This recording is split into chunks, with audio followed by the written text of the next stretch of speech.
Halo, selamat datang kembali di Herios. Pada session ini, kita akan membahas terkait bagaimana persepsi bangsa Jepang terhadap pekerjaan. Mari kita coba renungkan kembali, merefleksikan diri, apa yang kita pikirkan, dan atau rasakan ketika mendengar kata bekerja. Apakah kata itu memicu perasaan tertekan, penuh beban, horor, melelahkan, serem? Atau, justru kata itu memicu perasaan semangat, senang, dan memacu adrenalin kita? Tentu, setiap kita akan merasakan efek yang berbeda-beda ketika mendengar kata itu.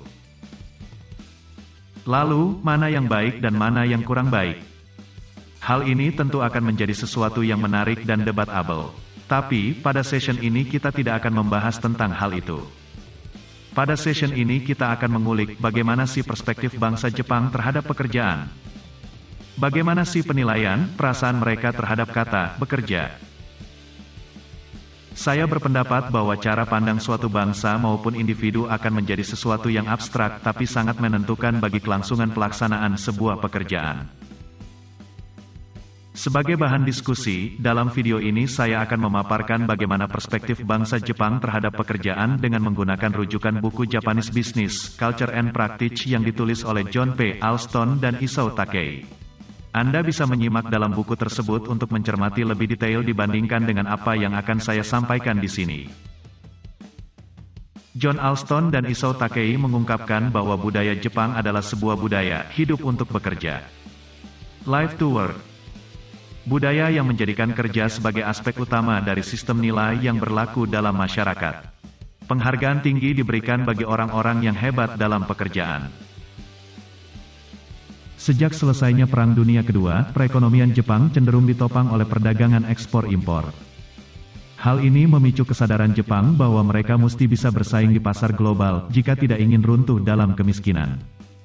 Di sisi lain, Jepang juga menyadari bahwa modal mereka di sumber daya alam kurang bisa diandalkan untuk menopang dunia perekonomian modern saat itu. Tidak ada banyak pilihan lain selain mengimpor hasil sumber daya alam sebagai bahan membuat produk. Maka, Jepang harus bisa menciptakan produk yang laku di pasaran, sekaligus meluaskan pasar ke penjuru dunia. Mereka butuh dana yang besar dengan ketergantungan pada impor sumber daya alam ini. Selain itu, mereka juga menyadari bahwa perekonomian yang bergantung pada perdagangan impor-ekspor mempunyai resiko yang tinggi. Oleh karena itu, tidak ada jalan lain selain mesti bersama-sama bekerja keras untuk survive dan menjaga keberlangsungan Jepang.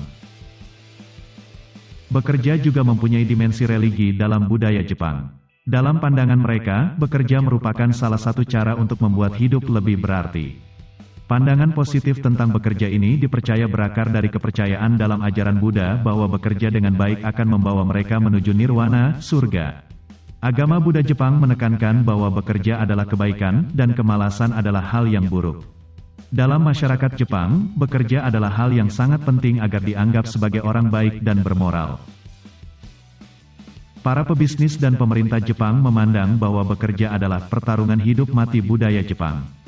Hasil dari bekerja bukan hanya keuntungan finansial belaka, melainkan untuk kelangsungan kehidupan perusahaan dan negara Jepang itu sendiri. Di awal-awal pembangunan ekonomi pasca Perang Dunia Kedua banyak terpampang slogan, "Export or Die". Slogan ini merupakan konsep tentang bagaimana mereka memandang pekerjaan. Bangsa Jepang harus kerja keras agar bangsa dan negara mereka tetap survive dan meraih kemakmuran.